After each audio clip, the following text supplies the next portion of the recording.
Hello everyone, my name is Mike Cavender and I write about comics and film for a few sites including Cinedump and Pop Horror.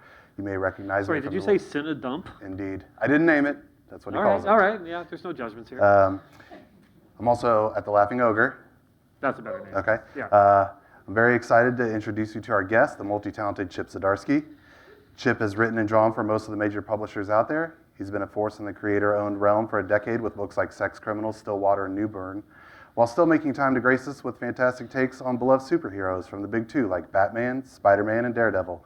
He's racked up Eisner's, Harvey's, and a GLAAD Media Award for his work. Our discussion will last around 40 minutes, and then we'll have a Q&A for another 10 or 15 minutes. All right. Let's do this. Thanks for being here, Chip. Yeah, thanks for having me. Please. Thanks for coming out. I expected like 5 people. I don't know. It's that weird thing where you're like, oh, I'm the mainstream guy at the show. No one's gonna come see me. No one likes Batman here. A lot of people like Sex Criminals, I'm sure. All right, perfect, awesome. All right, so actually first I want to backtrack a little bit and briefly talk about your career before comics. Yeah. I don't think many people realize that Chip Zdarsky is a pen name. From the mid-2000s until the publication of Sex Criminals, you were a writer and illustrator for a newspaper in Canada, and you worked under your real name. Can you talk about how your experience with the newspaper informs your comic work, if at all, and why you chose to use a pen name for comics? Okay, yeah.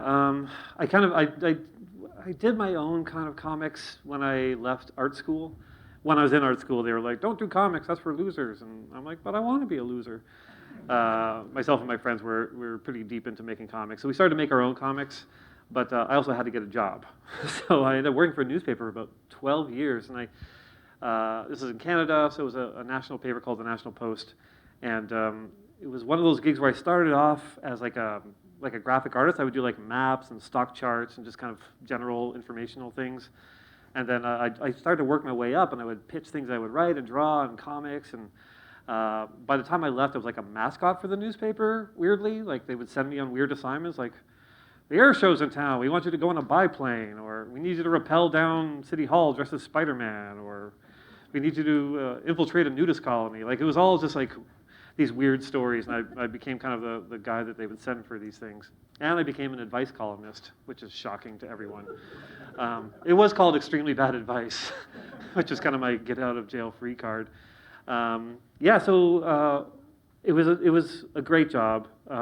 It was actually really hard to leave it when kind of comics took off for me. I don't think I'd have a career in comics without the newspaper, though, because I remember the first thing I submitted to them, I was doing like this full-page kind of graphic with jokes and stuff, and I submitted a piece, and it was like 1,000-word, every word just perfect and precious, and the editor cut in like 600 words from it. And I was like, but my precious words, like everything I do is perfect. I don't understand what's happening here. Mother told me I'm amazing. What's going on? And the editor was like, it's too much. He's like, people read the newspaper on their way to work. Like, you're not writing War and Peace here.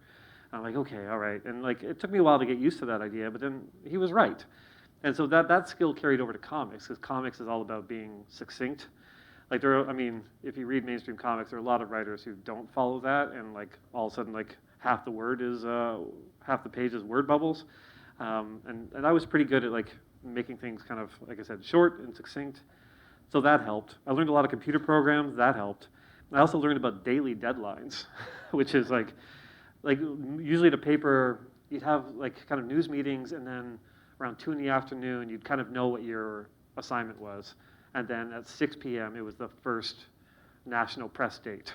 So you had to finish it. Like, it's going out to the country, and they're not going to run a blank page in the newspaper and just be like, sorry, you didn't make it today. So it really taught me the importance of deadlines and working under pressure. So all those things kind of fed into comics.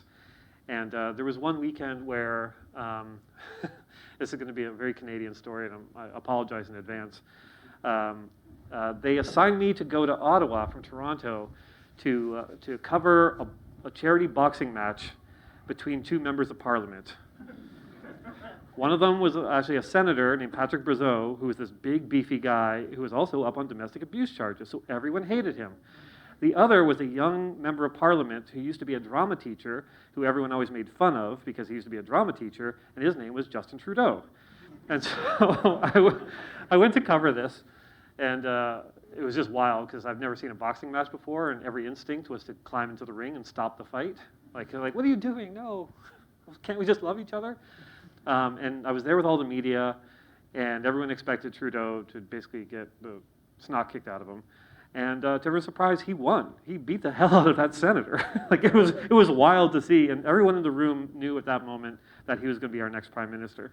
like it was undeniable, weirdly, and like I guess that's the way that's handled in Canada, in my country. Like, whoever beats the other person physically becomes prime minister. So I was like riding a high. I was like up all night, kind of like interviewing him and other people and doing comics and hanging out with reporters and tying one on. And in the morning, I'm like quickly drawing this comic and getting on the train. And I had this like feeling of just energy. And I emailed my friend Matt Fraction. I was like, hey, I'm coming back from Ottawa. I just did this thing. I'm just super amped. I just want to do more stuff. I want to do more stuff. Like, we should do a comic together. And he's like, well, I have an idea for a thing. I'm like, okay, what is it? He's like, it's about a couple who, when they have sex, time stops and they rob banks. I was just like, I'm in. Like, I'm in. And so that train trip was when we kind of came up with all the sex criminals. Like, we were just bouncing character ideas back and forth. And so, yeah, by the time I got home to Toronto, I already was doing sketches of characters. And that's how I kind of ended up in comics. Like, within a year, it was a weird period where I was probably working on sex criminals for about a year, and it was coming out while I was still working at the newspaper, which is a lot. And at one point, the newspaper was just like, this is weird for us, because like we have to do stories about you. Like, at that point, I'd won Time Magazine Comic of the Year, and it was like a #1 New York Times thing, and like, but I'm still doing like charts and maps for the newspaper, and they're like, we have to do a story about you. Like, that's weird. And I'm like, yeah, I guess it is. So eventually I had to quit, because you have to kind of pick one or the other. Yeah, and that kind of started my career in comics. So yeah, all the newspaper stuff really fed into this career, weirdly. All right. Also, one thing I noticed when I was at the paper is like so many people at the newspaper are there because they're comic fans. Because they want to be Clark Kent, they want to be Lois Lane, they want to be Peter Parker. Like a lot of people who read those comics as kids had this idea of journalism, and they end up being journalists. So there were a lot of comic nerds at newspapers. That's cool. Yeah. Well, so to keep going about the pen name thing. Well, I should tell you about the pen name. Yeah. Well, I got a question for you about Okay, it, kind of. good. So one of my favorite Stephen King books is The Dark Half, which is about a writer who uses a pen name, and when he's working under that alternate name, he takes on the personality that he's created for this identity. Yeah. Of course, this being a King book, the personality comes alive and starts killing people. Yeah. Do you find it to be an alter ego at all? Did the classic concept of the superhero secret identity maybe come into play into your decision? First of all, if you're trying to trick me into admitting I've killed people, just forget it. I don't know if it was about the kind of that superhero secret identity thing. It came about for practical reasons, because during that period I was doing a lot of I had a comic strip at a university newspaper that I was starting to work on, but also I was working for multiple newspapers. And I would get in trouble for one paper or the other if I did a thing that was kind of bashing the other paper. Like, I was not smart. I would take any assignment. I'm like, oh, this assignment is making fun of that paper? Sure. And then I get the call from that editor, like, what are you doing? So my main editor, I told her, if I did anything that would be a conflict with the newspaper, I'd do it under a pseudonym. So when I was doing this university strip, I knew it was called Prison Funnies. It was very dark and, you know, that kind of edgy that you do when you're 21. And I was like, well, I got to do it under a different name. So I created the name Chip Zdarsky and this character that went with it, where I did a piece where I interviewed myself. So Steve Murray interviewed Chip Zdarsky and detailed his horrible life. And so it just became like this weird secret that I didn't tell my editor until she heard my voice on the TV one day. And she walked into the room and all of a sudden saw my face on there with Chip Zdarsky underneath it. She's like, wait, what's going on? And I'm like, this is all your fault. And yeah, the name, I got the name from, Chip is a nickname for Charles. So this is based on Charles Schultz. And also because of the fact that Charles Schultz had a nickname, and it was Sparky, which I always found very funny, a grown man with a child's nickname. And Chip is exactly that. So I was like, okay, Chip is going to be it. And the last name Zdarsky was stolen from, so a friend of mine was dating a girl at the time named Nicole Zdarsky, and she was super cool, and we all really liked her. And then one day he broke up with her very unceremoniously, and we were really bad at him, like, because she was really cool. And to make him pay for it, I decided to memorialize their relationship by stealing her last name. So every time he looked at the comic strip, he would be reminded of the mistake he made. Yeah. And again, I thought this was going to be a one-off. I didn't realize it was going to be an entire career. So I felt a little bad about that. Yeah. Eventually, I reached out to her when I started to publish my own comics to apologize, and I met up with her and gave her some of the comics and to say I'm sorry. And next thing you know, we started dating, and that was weird because it's Zdarsky, and it was a very confusing time for me.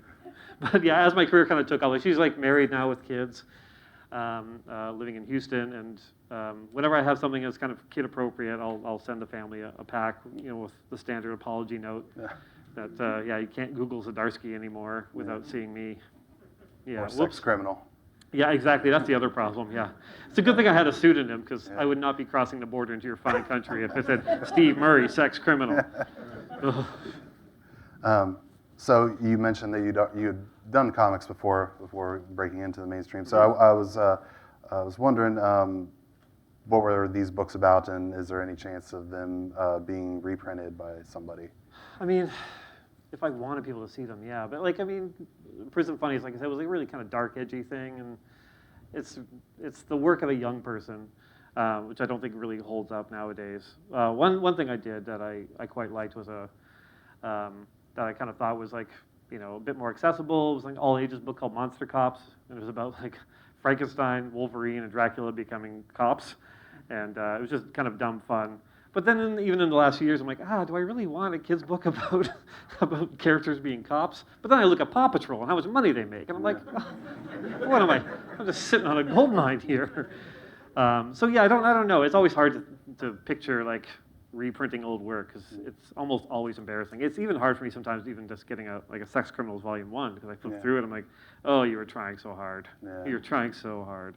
Well, I see bands that make it big, and then they kind of put out these things like, hey, look at this stuff that we did before anybody knew who we were. Well, I kind of like the fact that it's hard to find. Like people still bring it to me at shows, and they're like, oh, I found it in like a dollar bin, and I'm like, that's amazing. Like it's cool that these kind of aren't as accessible. Like it becomes a fun little collector thing. Well, there are plenty of people here today that self-publish. Do you have any advice for them how they could grow their audience or get noticed by major publishers? Yeah, that's tricky because I'm old now. And one of my least favorite things when I was in illustration school was when they brought in the older illustrators to tell us how they made it, because almost none of their advice worked. I remember a guy coming in like, yeah, it's my first gig. I was at an ad agency, and there was so much money, and I was in charge of the ditto machine. And everyone's like, well, what's a ditto machine? Nothing made sense. And they'd be like, yeah, my first big gig was I had to recreate this kind of image, and they paid me $40,000. I'm like, what? I'm lucky to get $200 in illustration. So I don't think advice from old people is very helpful for the most part. Though weirdly, I've gone back to self-publishing in a sense, because I started to do a thing, because I find promoting online to be, hell? And useless, because Twitter is a garbage site now. And so I got rid of my social media, and then I was just like, well, I need to promote stuff. How do I get the word out? How did I learn about comics before the internet? And it was in comic shops. I go into comic shops, and they would have Comic Buyer's Guide, and Marvel Age, and Comics Journal, Amazing Heroes, all these publications about comics, in which you would learn about upcoming comics and cool interviews. So I started to basically self-publish a little magazine called Zdarsky Comic News, which shows up in comic shops now once a month. And that kind of brought me back to self-publishing, because I had to find a printer and I had to deal with a distributor, and there was all these headaches involved in that. And I'm even getting advertisers, so I have to kind of deal with that. So yeah, no matter how old you get sucked back into self-publishing. The big thing is when you wander around a show like this, you can see the high level of quality, not just of the work, but the printing, the production of these books. It's kind of outstanding, and it all comes down to just people just doing it. I talk to a lot of people I'm stuck and it takes me so long. We just got to do it. And you got to set small goals for yourself. One of my favorite books is Stephen King's On Writing. which is just it's a short book just basically about his writing process. And it obviously is written really well and succinct because it's Stephen King. And like part of it is just like, I wake up every morning, I go into my writing office, and I write for like 2 hours. And that's it, that's my day. But, I write maybe 700, 800 words. And if you do that for like 3 months, you've got a novel. Like it's basically not as simple as that because you still have to do it, but really just putting aside a certain amount of time a day, sitting down and writing without being precious about it, because the other thing is to accept that your work is going to be bad. Like your first draft is going to be bad. No matter what level you're at, that first pass is just, it's not going to be what you want it to be. But you have to do it to have that part done and then go back and fix it. Because I used to be like that too. I'd write like a page and I'd sit there, I'd look at the page, I'd go back to the beginning of the page and I'd rewrite it and I'd think about it, and it's not very helpful. Like you actually just have to kind of get it all out and then go back and do the kind of that painful second pass. So so I guess that's a bit of advice from an old man who said he doesn't want to give advice from an old man, but there you go. Well, we appreciate it anyways. Sure. All right, so one of my favorite books that you've done is Spider-Man Life Story. Oh, cool. Just happens to be up there right now. As a longtime Spidey fan, it has an intriguing premise that immediately sets it apart from the many Spider-Man books out there. It's also a very emotionally resonant story. When I announced on my social media that I'd be hosting this panel, my friend Michelle remarked that Life Story made her cry. Good. Can you discuss the genesis of that project and how you came up with that conceit? Yeah, so I've been working at Marvel for a while now, and one thing I've really kind of realized is so many comics that are produced at Marvel and DC are comics where you need to know a lot about comics, so they're not very new reader friendly. And I kind of wanted to do a thing where it was like self-contained, giving you a big chunk of kind of the mythos, where you have a beginning, middle, and an end. And anyone familiar with Marvel Comics will probably know the fact that like when Spider-Man first debuted in '62, he was 15. He was like this nerd with the big round glasses and that Steve Ditko face. And in almost real time, he kind of aged up. So like he eventually, graduated high school, went into college, and then John Romita drew him, and all of a sudden he's this hunk. And he graduate college or leave college. And I think at one point Marvel's just like, what are we doing? Like we're gonna end up with like a 50-year-old divorced dad of 3 before long. Like, so they put the brakes on because they're like, this character's got legs, 8 of them, Spider-Man, we have to preserve what makes the character interesting to the world. And so they froze him in age at like roughly 28, and that was the case kind of across the line. And so that creates complications when you're telling a story that hasn't stopped since 1962. So there's a thing in Marvel called the sliding timeline. So if Tony Stark, got shrapnel in his chest in the Korean War, that makes no sense now. So all of a sudden it's like in Iraq, and then a few years later it's in Afghanistan, and then it's like some other kind of war. Like those things kind of have to change, or else you end up with situations like Magneto was in World War II. How do you reconcile that with the modern stories? And so I basically had the idea. I'm like, well, what if time just kept going for the character? And I approached my favorite editor at Marvel, Tom Brevoort. He's been there about 30 years, and he was like, yeah, people have pitched me this before. This is like a thing people think about a lot, but I think now's the time to actually do it. And I was coming off a Spider-Man book, and he's like, people like your Spider-Man, we should do this. And it became like a project because I reread all of Amazing Spider-Man, which was 800 issues. I'm going to be perfectly honest, maybe a third of them are good. Yeah. God bless the people working on them, but whew, boy, oh boy. But I wanted to make sure I wasn't going to miss anything because I wanted to retell the story and kind of readapt it and recontextualize it if it all happened in real time. So I ended up with a kind of almost like a graphic where I kind of marked periods in history of Spider-Man, then overlapped with periods of history in the world, and then also when characters first appeared and how they would age based on the timeline.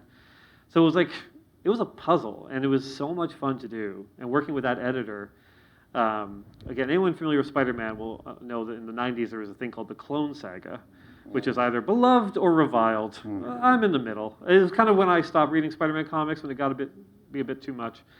But so when we were in the 90s, I said, okay, in the 90s, we'll have to tackle the clone stuff. And the editor was like, no, we don't. I'm like, what do you mean? He's like, I was here during that. Like, he was an intern at the time, and he's got PTSD from that experience. And so he was just like, no, we can't do it. I'm like, you can't do the 90s without clones. Everyone knows that.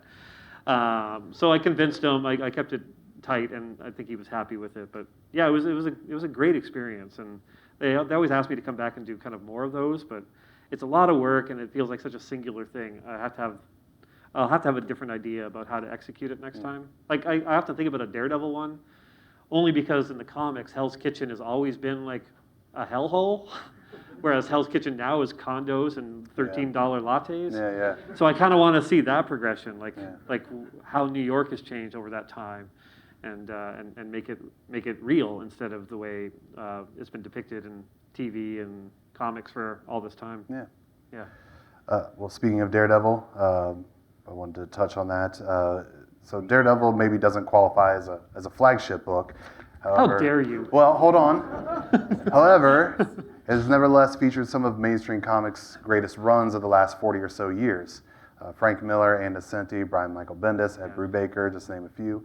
It's almost like that book has become a showcase for writers to maybe be more experimental or risky. Yep. Can you talk about how you landed that gig, and did you feel any different kind of pressure owing to that book's reputation? Yeah, so at one point, the editor-in-chief asked all the writers who were kind of on contract with Marvel to give him a list of the top 3 titles they want. Like, in your wildest fantasies, what are the top 3? And Daredevil was number 1. And I think when the opportunity presented itself, the editor was like, well, this is like kind of the joke guy. Like, what's that going to be like? And so he asked me, do I want to write Daredevil? And I was like, I do, but let me go think about it and make sure I have the story. And so I spent a couple of weeks just trying to figure it out. And yeah, when it clicked for me, I'm just like, all right, let's do this. Because yeah, like you said, like there's a legacy on that title. Like, Daredevil's not my favorite character, but it's my favorite title because you know you're going to get something interesting. Mm-hmm. And that was started with Frank Miller. Like, Frank Miller kind of went against the conventions of Marvel Comics when he was on the title, with kind of longer running stories, more mature stories. They have a little copy of Born Again here, which is my favorite comic of all time, probably. Miller and Mazzucchelli, like, just really changed things up. And then what followed Miller was Ann Nocenti and John Romita Jr., which I think is my favorite comic run of all time because it was wild, just crazy wild swings throughout that series. Just a commentary on life and people and masculinity and feminism, and like there was so much in there that was so different from what was happening elsewhere. And so I think those 2 runs really kind of set the tone for that title. Whenever that title doesn't do well, it's because people are playing it safe or doing things that are just kind of like feel like you're producing a quote-unquote Marvel comic, like trying to make Daredevil more of a Marvel book. So yeah, I liked the challenge of that, and kind of knowing I'm either going to be kind of with those creators that I love, or I'm going to be one of the forgotten ones. There's not really a middle tier, I think, with that title. And you know, it worked because I was able to do it for 4 years, I think. Yeah, I'm super proud of it. Yeah, if that was my final Marvel book, I would be like, all right, I did it. I'm fine. Yeah. To keep going on that, we haven't really talked about your art specifically so far, but one of my favorite bits from the Daredevil run is the short backup story in the first issue.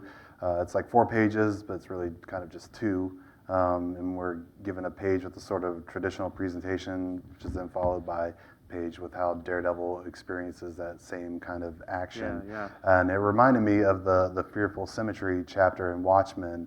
But I wanted to see if you could tell us where that idea came from, or was there any discussion at Marvel about you both writing and drawing the book? No, I mean, I'm not fast enough, and also I was still doing Sex Criminals at the time. There's no way I could do a monthly Marvel book. I mean, almost nobody can, but I definitely think it would kill me.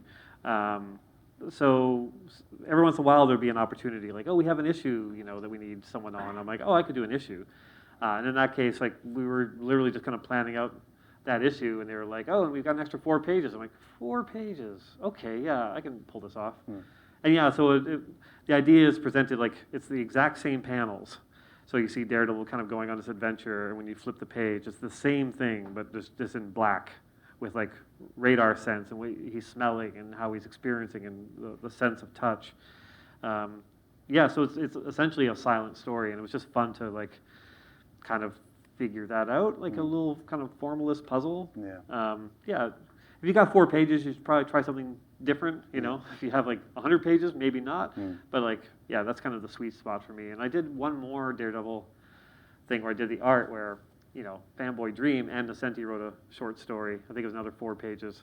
And I got to like do the illustration for it, and like, man, like, yeah, real bucket list stuff. It's kind of weird. Well, cool. It's cool. It's cool. It's definitely like, yeah. At one point you're just like, oh, this is my life. Like it's so strange, and like meeting the people that you kind of grew up reading and then collaborating with them. Sometimes even getting angry at them, just like, well, you know, you shouldn't do it this way or blah blah blah. Like I go to Marvel meetings where I begin in an argument with Joe Quesada. I'm like, this is weird because I love your stuff. That actually leads into my next question, being that you are a capable and accomplished illustrator. Do you ever find yourself surprised when you write a script and your artist interprets it in a completely different way than you imagined it? Is it ever frustrating or is it exciting? When you write, are you envisioning how you would draw it? Yeah, I've had to like kind of stop doing that, because the first book I did was Howard the Duck, and the artist was Joe Quinones, and it was the first time I wrote for somebody to draw. And so when the pages were coming back, I was just like, but that's not what I wanted. Like that's not how I would have done it. And like at first I was like, not upset, but just like I didn't know how to handle it. Like, do I tell him to redo it? Like what? And then I recognize, oh no, it's just a different way, or sometimes it's a better way. And when it's a better way, I get angry at myself because I would have done it poorly. Yeah, and that's the kind of thing where like I'm writing and I'm visualizing it, but I also have to forget that when the art comes in and just kind of treat it as a new thing.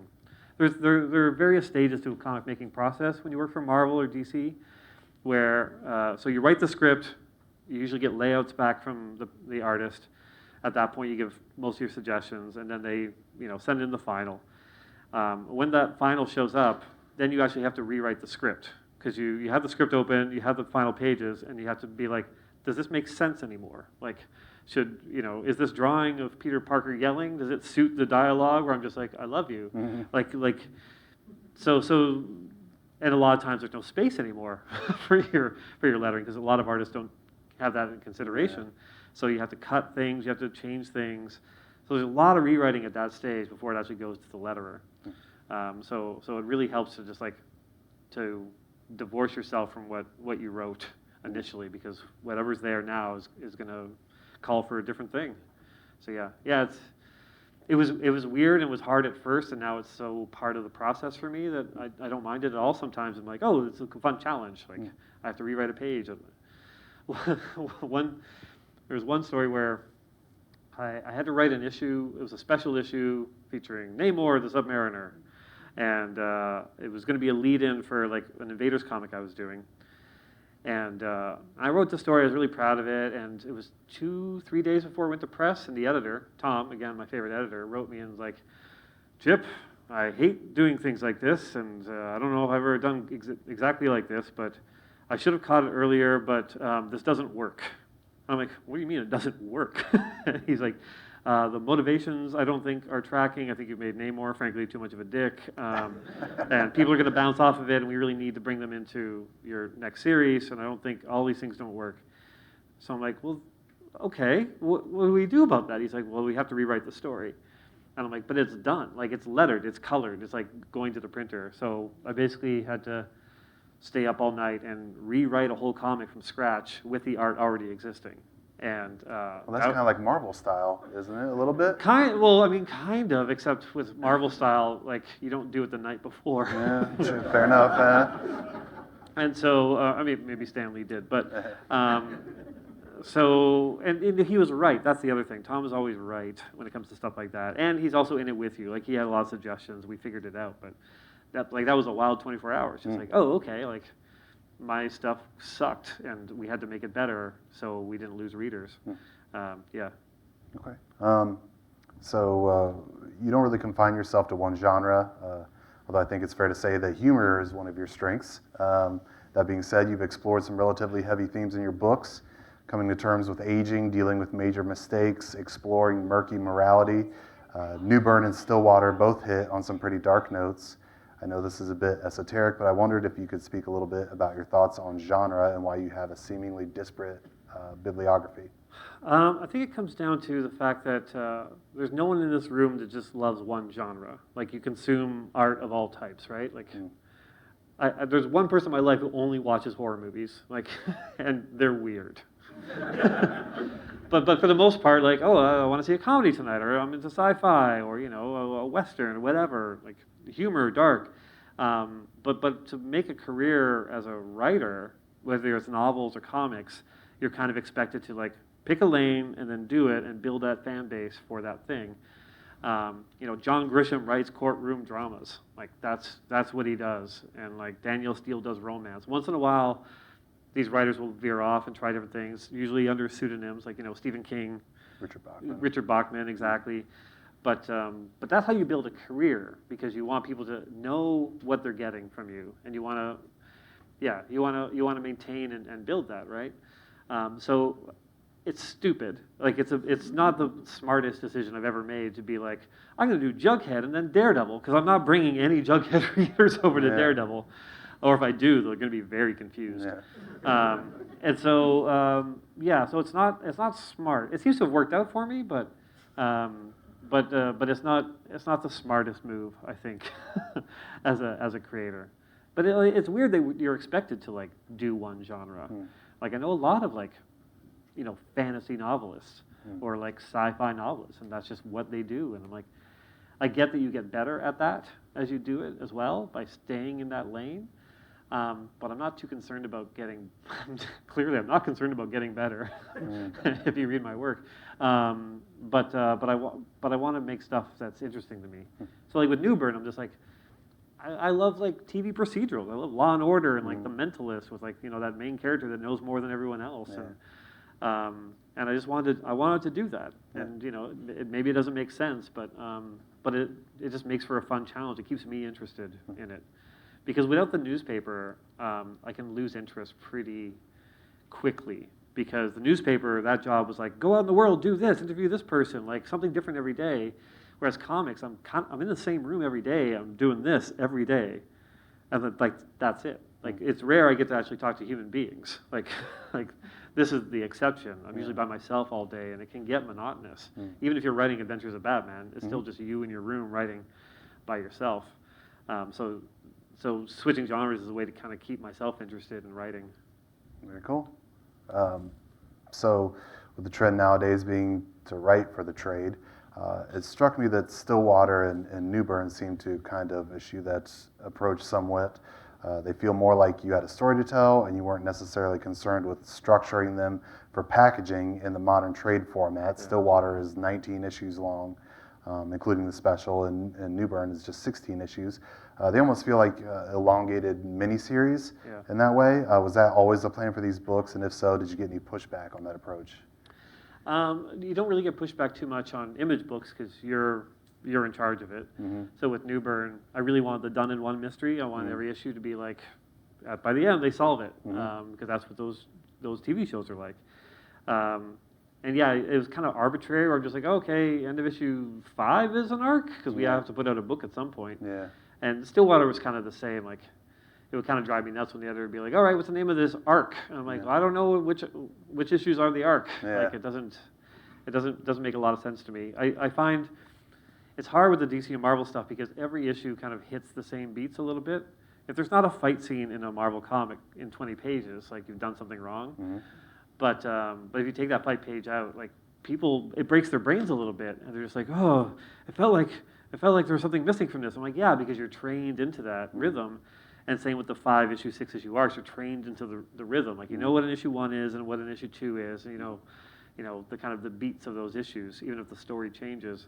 So, like, going forward, even like talking to different publishers, I kind of want to try different things and make sure we don't hit those beats as often, just to mix it up, because I think the joy of comics is being surprised, and it's harder and harder to do these days. And if we can do it by kind of messing with the format a bit, I think that's important. All right, so we got about 5 minutes left. I'm trying to decide here. Sorry. You're fine. No, I go on. it's I go good. I'm going to ask you a silly one. So, reading Daredevil, I noticed it has a lot of censored swearing. Sometimes, or something that's unique to comics is how random symbols like ampersands, dollar signs, and exclamation points are used as substitutes for cursing. Do you put any thought at all into what symbols you use, or do your scripts have the swears intact and then the letterer replaces them? No, I have to put them in, and basically my only rule is like I kind of randomly hit them, and if I accidentally hit one twice, I got to go back and change it. Yeah. That's about it. The funny thing about Daredevil is I think in issue 1, there was a conversation between Matt and a priest, and at one point I had the word goddamn in there, and you can't have that in a Marvel comic. You can have damn, you can have God, you put them together, and you're just not going to sell in the southern states apparently. And so I fought against it. I'm like, well, he has to say goddamn. Like it works. He's in a church. Like that's why what makes it so powerful and blah blah blah, questioning his faith. And I said, I know I've seen it in one of your comics. I just know it. And they were like, all right, challenge accepted. Like, go find it. If you find an instance of goddamn, we will let you do it. And so I spent like days just like going through old Daredevil comics, just being like, he must have said goddamn. But no, it's like, it's over in Batman when he did it. It was like Frank Miller Batman. I'm the goddamn Batman. I'm just like, that must have been in my head. And yeah. So very unfortunate because I really I like the word to be on the page. All right, they will also stop you, like if your sound effect sounds close to a swear word. Fap. I love the sound effect fap. It's like a punching bag sound effect, right? And it was in Born Again, like when he's in the punching bag, fap, fap, fap. And there's like, no, this is suspiciously close to a thing you can do by yourself. I'm like, oh, come on. Like, it's not like it's going to be a big deal. I saw like I don't know if it was real or not. I saw like a sound effect in a Thor comic, and it's like he's hitting Dr. Doom or somebody's flying out the window, and it says bathroom, like not bathroom. It's spelled bathroom, but so good, so good, yeah. Sound effects are like weirdly the hardest and the funnest part of the job. Kind of coming up with like another way to have a gunshot. Like it's a fun challenge. All right, so we'll do one last thing before we get to the audience here. What's your all-time favorite comic? What's your favorite from your own work? And do you want to plug or tease anything you're working on right now? All-time favorite comic is a tricky one because it changes every day. I mean, just thinking about Daredevil, maybe my favorite is Daredevil 262. It's an issue where Daredevil's not in it. It's Innocenti D'Armida Jr. It's like Daredevil's missing, and the Human Torch decides to like be the protector of Hell's Kitchen. And so he knows he has to be cool to do it, so he shows up in a bar wearing sunglasses and a t-shirt with the sleeves rolled up, and the front of the shirt says bad, and the back of the shirt says real bad. And I love it so much. With the image of me and the sunglasses pops up, I actually like superimpose the bad and the real bad over the sunglasses. And it's a great issue because he's just like, he's trying to project a thing and try like how does Daredevil like instill fear, and it's Johnny Storm trying to do it, and it just goes horribly wrong. He ends up accidentally burning this bar down, and it's like it's tragic and it's funny and it's interesting, and it also has the best first page of a Fantastic Four character because it's a close up of Johnny Storm mid turning into fire and Innocenti describing his experience of doing that and how every time he does it he thinks, is this the time that it's going to hurt? And it's such a like really messes with your mind when you read about a character like that. The thing is you couldn't get away with that in Fantastic Four. It just wouldn't suit that title, but it suits Daredevil, right? Like people really love when I put Spider-Man in Daredevil. They're like, why don't you write him like that in like his own title? I'm just like, because that's not what that title's about. Like Daredevil's about like gritty, grounded, realistic, and Spider-Man is not really about that. So it's like, it's fun putting guest stars in as a result of that. So that's my favorite, maybe my favorite comic. My favorite comic of my own, oh God, I don't know. I hate them all. I go through periods of like, oh yeah, so if someone brings me a comic at a show, I'll be like, oh yeah, I really like that. The White Trees, which was a kind of a queer fantasy book I did at Image with Chris Anka and Matt Wilson, is like beautiful. It's probably the most beautiful book I've worked on, and it feels satisfying. It's like 2 oversized issues, and it tells a complete story, and that feels special to me. What was the third part of that question? Oh yeah, you want a teaser plug? Nah. Nah. Okay. We're ready for audience questions. All right, awesome. All right. So anybody? You want to call them? You call him. Right here. You break hearts. So your Daredevil runs really progressive in terms of how it views the prison system. Yeah. Did you find pushback when you were initially presenting that story? Did you have to change it at all? Nope, not at all. So the question is about kind of the Daredevil issues I did kind of around the prison system. And so I did a lot of research into prison abolition movement, because like once you really start reading about prisons and like who they're actually benefiting, it definitely changes your kind of views of them. And yeah, I had no pushback. I would have had pushback if I did in Spider-Man probably, you know, but because it's Daredevil, you can get away with more. And it's also like, as long as you're not writing where a character's on a pedestal, like prisons are bad, like then you're not going to have much of a problem, because like there were no readers who were just like, what's he saying here? Because it made sense for the character and where the character was, and how he wanted to end up kind of reforming the villains. Yeah, so as long as you're not being overt about something, it's the best way to present a story, especially if you've got like a point of view you want to get across, instead of just like being like, this is bad or this is good. Like nobody wants to read a story like that. So yeah, so there was no pushback at all. Like maybe a couple questions from the editor about where the story's going, but they were satisfied with my answer. So yeah. Anybody else? Hey, so this was way back, but I happened to be at Image Expo. I think it was 2015. Okay. It was maybe a few months after the first Sex Criminals trade came out. And I don't know if it was kayfabe or not, but you were not invited. But you showed up with the banner anyway. Yeah, yeah. Do you still have that banner? Like, I- it's like a very seminal thing. Every few years, I would make a banner that was stupider than the one before it, and for the most part, I would just give them away at the end of a show when I felt like it's time to move on. The one that I have still is like, it's just a close up of just like a part of my face where like all the names of the titles I worked on are wrong. It's just so stupid. Yeah, it's part of the joy of doing comic conventions is like the stupid banners you can make. If you just pay someone money, they'll print it. It's amazing. It came in handy too. I went to do New York Comic Con one year, and because it's not my real name, I went up to get my badge, and they're like, "We need to see ID that says Chip Zdarsky." I'm like, "Well, I mean, it always sounds like a bit of a brag. Well, Google me, and you'll see like my photo everywhere." But they weren't going to do that, so I realized my banner just had like this hideous drawing of my face on it. So I just like unrolled my banner as ID. I'm like, "See?" And they're like, "All right."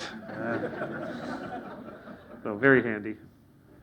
Can you talk a little bit about your thought processes behind the Joker Year One? Yeah, so the real basic answer is Jorge, my main artist, was really wanted to draw every issue of Batman, and we kept saying you can't. Like there's 18 issues a year, it's impossible. And so we wanted to buy him some time, and I knew I had this Joker Year One idea in my head for a while. And I'm like, okay, this is the period where we can buy him 3 months. We'll do 3 issues, because I've got ideas for a 3-issue storyline about kind of the origin of Joker. And so we set that up with the artists and stuff. And my editor was like, this is great. And then my editor got cold feet. I was like, we can't have 3 months of Batman where Batman's not the main character. We have to put them all out in 1 month. I'm like, oh my God. So I had to write 90 pages of comic to buy my artist 1 month. So that's the logistic level.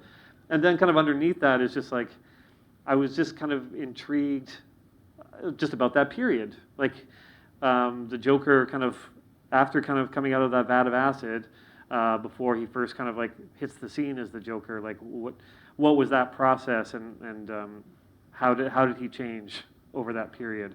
And to kind of be able to tie that into kind of, getting a little nerdy here, but Grant Morrison's kind of Zur-En-Arrh stuff, and his old mentor, and in my mind, cleaning up some continuity, because there's so many variations of the Joker that I wanted to show that he had the ability to change his brain in that way, the same way Batman was able to do it. And so to kind of create what I felt like were the kind of the 3 versions, like the clown Joker, the kind of Scott Snyder demon Joker, and then the kind of the quiet killer Tom King Joker. So it was my way, just as a nerd and a reader, kind of tidying that up a weird little bit, but also leaving leaving it open enough to interpretation as to whether or not he was like actually in distress or he was like bringing that mentor along just so we could learn these tricks. So as the reader, you don't quite know if he like was missing a step or if he was acting that way, which I think is important when you're doing any kind of deep dive into Jokers, to leave that ambiguity, or else you're just like, you're kind of making the mistake that Marvel may have made with, you know, the origin of Wolverine by showing too much of his past. So yeah, that's the short yet long answer. I think we got one more. Let's go all the way in back in the white hat. How do you find time to also draw? Yeah. I mean, cocaine is really helpful. Yeah, it's not smart. It's definitely not smart. I do take on too much, and it's the reason why Public Domain comes out, you know, once a year. You get the 5 issues. But it's such an important part of making comics. Like if I was just writing, I'd probably go a little bit crazy. But to be able to kind of dip back into drawing and have a kind of total control over a project, because that's the other thing. Like I love doing Marvel, DC, Image stuff, but like I don't have full control. Like there's only so much I can do, and so many times I can tell an artist, do it like this, not like that, or even the colorist. Where at Public Domain, it's like I do everything on that. I write it, I draw it, I color it, I letter it, I design it. It's total package. If it fails, it's fully because of me. If it succeeds, it's me. And I like that. It's like writing a novel. Like it's a pure version of what I want to see on the page. So yeah, that's the reason. It's not smart. It makes me no money. Like it's just like it's a thing where I'm just like I've got to do this, and Batman helps pay for it. Thanks, Batman. All right. Well, I think that's about it. All right. So thanks for being here. Everybody, can we get one more round? Thank you. Thanks for coming, and I'm doing the signing right after this at those tables out there. Yeah. There is going to be a signing